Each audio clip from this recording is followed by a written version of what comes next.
नमस्कार प्रिय दर्शकों, हाजिर हूं मैं और स्वागत करता हूं आपका प्राच्य ज्योतिष विज्ञान। प्रिय दर्शकों, आज चर्चा जन्म कुंडली के दूसरे भाव से संबंधित है। जन्म कुंडली का दूसरा भाव ये बेहद महत्वपूर्ण भाव है, क्योंकि ये भाव हमारे धन का है। धनवान न बलवान लोके। प्रिय दर्शकों, जिसकी जन्म कुंडली का दूसरा भाव बली है, समझ लीजिए इस समय संसार में वही बलवान है। जीवन में हम जो भी मान और अपमान हासिल करते हैं, देखा जाए तो उसके पीछे कहीं ना कहीं हमारी वाणी की भूमिका होती है। देखा जाए तो जन्म कुंडली का दूसरा जो भाव है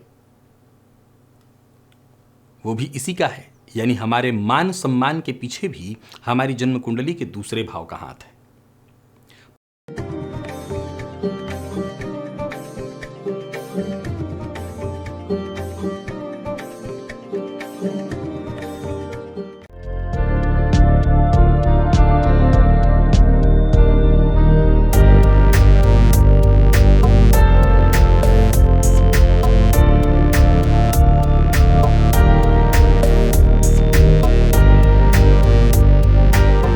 प्रिय दर्शकों, अभी बीते दिनों एक सूत्र मैंने आपको बताया था कि यदि जन्म कुंडली का दूसरा भाव पीड़ित हो, पाप मध्यत्व में हो, उस भाव पर पाप ग्रह की दृष्टि हो, उसके भावेश पीड़ित हों, 6वें 8वें 12वें में हो, तो ऐसे जातकों को ज्योतिष शास्त्र कहता है कि विष दे दिया जाता है, विष से उसकी मृत्यु होती है।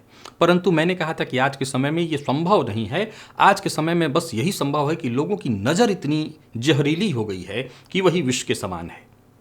तो बस आपको दूसरों के सामने भोजन नहीं करना चाहिए। अब दूसरों के सामने का क्या मतलब? आप कहीं किसी पार्टी इत्यादि में गए हों तो वहां नहीं करना चाहिए। नहीं, जहां बाकी के लोग खा रहे हों वहां के लिए विषय नहीं है। जहां बाकी के लोग न खा रहे हों लेकिन आप खा रहे हों, वहां नजर लगती है, तो आपको ऐसा नहीं करना चाहिए।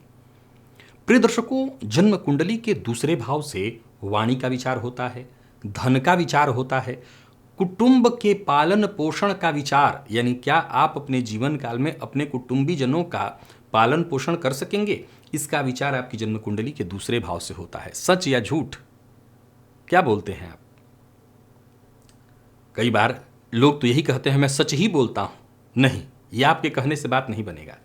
जन्म कुंडली के दूसरे भाव से तय होता है। दूसरे भाव पर पाप ग्रह की दृष्टि हो, दूसरे भाव में पाप ग्रह हो, दूसरा भाव पीड़ित हो, तो ऐसे जातकों को झूठ बोलने की भी आदत होती है। आंख का विचार, जिह्वा का विचार, अचल संपत्ति या पैतृक संपत्ति का विचार, आपके जीवन काल में आपके पास धन खजाना सोना चांदी कितना होगा, ये आपकी जन्म कुंडली के दूसरे भाव के बल से पता चलता है।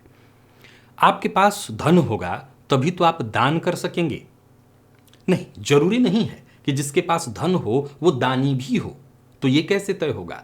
वैसे तो आपकी दानशीलता का विचार भी जन्म कुंडली के दूसरे भाव से ही होता है, लेकिन जिसके पास धन है वो दानी भी होगा, ये तय नहीं है। ये तय करता है दूसरा भाव। यदि वो शुभ ग्रह से युक्त या दृष्ट हो तो ऐसा जातक अपने धन का परमार्थ में सदुपयोग करता है।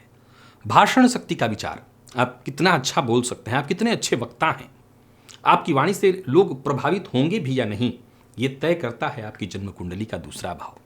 प्रिय दर्शकों, अगर देखा जाए तो उत्तर भारत में हम पंचम भाव से शिक्षा का विचार करते हैं, विद्या का विचार करते हैं, लेकिन ज्योतिष के कई जो श्रेष्ठ ग्रंथ हैं वो दूसरे भाव से विद्या का विचार करते हैं। वो कहते हैं कि पंचम भाव बुद्धि का है, विद्या का नहीं। अब जो कथन है, अब इसमें अगर देखें तो उत्तर कालामृत, फल दीपिका इत्यादि ये जो श्रेष्ठ ग्रंथ हैं वो दूसरे भाव से विद्या का विचार करते हैं। तो विद्या का विचार जन्म कुंडली के दूसरे भाव से भी किया जाता है। हमारे यहाँ अगर मैं अपने कार्यक्रमों में देखूं तो मैं प्रारंभिक शिक्षा की जो बात होती है उसे जन्म कुंडली के दूसरे से, उससे अपर, यानी आप कह सकते हैं कि 10वीं क्लास तक की जो शिक्षा होती है मैं उसे पंचम से देखता हूं और 10वीं से ऊपर की शिक्षा जो है वो नवम से देखता हूं। नाक का विचार कुंडली के द्वितीय भाव से होता है। आय की विधि, किस विधि से आप धन कमाएंगे, धन कमाने की जो गुणवत्ता है जो बुद्धिमत्ता है वो आपके अंदर कितनी है, वो आपका दूसरा भाव बताता है। और सबसे जरूरी बात, हमारी जीवन शक्ति का विचार दूसरे भाव से होता है। प्रिय दर्शकों, जीवन शक्ति का क्या मतलब? जीवन शक्ति केवल जीना नहीं है, एक ऐसा जीवन जो औरों के लिए भी हो। हमारे जीने का मतलब ये भी है कि हमारे जाने के बाद भी हम अपने आने वाले पीढ़ियों के लिए क्या छोड़ करके जाएंगे, ये हमारी जन्म कुंडली का दूसरा भाव तय करता है। प्रिय दर्शकों, कुंडली के दूसरे भाव में चंद्र हो और राहु हो, चंद्रमा से खाने पीने का विचार होता है, और राहु की युति हो जाए तो समझ लीजिए, और ऊपर से ऐसे जातक, ऐसे राहु और चंद्र की युति पर शनि या मंगल की दृष्टि पड़ जाए तो निसंदेह ऐसा जातक शराबी होगा, बहुत जबरदस्त शराबी। और यह युक्ति तो सर्वविदित है कि मद्यपा किम न जलपंती, मद्यपान करने वाले क्या नहीं बोलते हैं, नहीं वो झूठ भी बोलते हैं। तो ये इसी से तय हो जाता है। आपकी जन्म कुंडली में दूसरे भाव से यह भी पता चल जाता है कि आपका खान पान कैसा रहने वाला है। अब जाहिर सी बात है कि आपके खान पान से ही आपकी बुद्धि का, आपके विवेक का, सब हर चीज का विकास होता है। कहते हैं कि जैसा खाएंगे अन्न वैसा ही होगा मन, तो हमारा व्यवहार भी हमारे खान पान पर ही निर्भर करता है। ये जन्म कुंडली का दूसरा भाव तय करता है। दूसरे भाव का स्वामी लग्न में हो, अत्यंत श्रेष्ठ, ऐसा जातक महाधनी होता है। दूसरे भाव का स्वामी दूसरे भाव में हो तो ऐसा जातक धनवान होता है। दूसरे भाव का स्वामी चतुर्थ में हो तो ऐसे जातक को अचल संपत्ति भी मिलती है, और अचल संपत्ति से वो अपना खुद का विकास भी करता है। पंचम में हो तो ये भाषण कला योग है, ऐसे जातक के पास धन, उसकी ज्ञान, उसकी बुद्धिमत्ता से हो जाता है। अष्टम में भी दूसरे भाव के स्वामी को बहुत अच्छा माना गया है, क्योंकि अपने ही घर को देख रहे होते हैं तो उसका विकास करते हैं। नवम में भी महाधन योग। दसम भाव के बारे में मैं हमेशा कहा करता हूं कि द्वितीय पति अगर दसम में बैठे हों तो ऐसा जातक किसी गरीब परिवार में जन्मा हो तब भी धन धान्य से युक्त होता है, और एकादश में महाधन योग बन जाता है। प्रिय दर्शकों, जन्म कुंडली के किसी भी भावों में यदि द्वितीय भाव के स्वामी बैठे हों तो जातक के पास धन अवश्य होता है। वहीं कुंडली के यदि दूसरे भाव का स्वामी षष्ठ भाव में जाकर के बैठे हों तो जातक को ये ऋणी बना देते हैं, और द्वादश में जाकर के बैठे हों तो जातक को ये निर्धन बना देते हैं। प्रिय दर्शकों, जन्म कुंडली का दूसरा भाव यदि पाप कर्तरी योग में एक तरफ शनि और दूसरी तरफ राहु हो जाए तो भी जातक आजीवन धन के सुख से कहीं ना कहीं वंचित हो जाता है। प्रिय दर्शकों, जन्म कुंडली के इस भाव में यदि शनिदेव बैठे हों और इस शनिदेव पर गुरु की दृष्टि पड़ जाए तो जातक विशेष धनवान हो जाता है, क्योंकि स्थान वृद्धि करो मंदा, स्थान की वृद्धि कर देते हैं शनिदेव। और देव गुरु बृहस्पति धन के कारक हैं, और द्वितीयस्थ शनि पर उनकी दृष्टि का पड़ जाना जातक को विशेष धनवान बना देता है। प्रिय दर्शकों, जन्म कुंडली का दूसरा भाव, इस भाव की चर्चा केवल धन के रूप में करना गलत है। आज के इस परिवेश में अब समय बदल रहा है। धन के साथ हर कोई चाहता है समाज में मान सम्मान, नाम, और यह तय होता है आपकी वाणी से। आप कितने अच्छे वक्ता हैं, आपको लोग सुनेंगे भी या नहीं, यह जन्म कुंडली का दूसरा भाव तय करता है। किसी भी जन्म कुंडली में आप अपनी जन्म कुंडली को सबसे पहले खोलिए और देखिए कि आपके दूसरे भाव में कौन सा ग्रह बैठा है, दूसरे भाव पर किस ग्रह की दृष्टि है, द्वितीय भाव के स्वामी किस भाव में बैठे हैं, कहीं वो नीच के तो नहीं हैं, कहीं वो अस्तमृत तो नहीं, कहीं वो शत्रु राशि में तो नहीं पड़े हैं, कहीं द्वितीय भाव का स्वामी पाप कर्तरी योग में तो नहीं पड़ा हुआ है, कहीं द्वितीय भाव सुप्त तो नहीं है। प्रिय दर्शकों, जन्म कुंडली के दूसरे भाव का सुप्त होना, दूसरे भाव का पीड़ित होना, दूसरे भाव के स्वामी का अस्तमृत होना, पाप शत्रु राशि में होना, पाप ग्रह से युक्त होना, दृष्ट होना, पाप मध्यत्व में होना, जातक की अभिव्यक्ति को छीन लेता है। ऐसा जातक अकेले में बैठा रहेगा तो उसके मन में तरह तरह के विचार आएंगे कि मैं सामने वाले को आज ये बोलूंगा, वो बोलूंगा, और जब बोलने की बारी आएगी तो वो नहीं बोल पाएगा।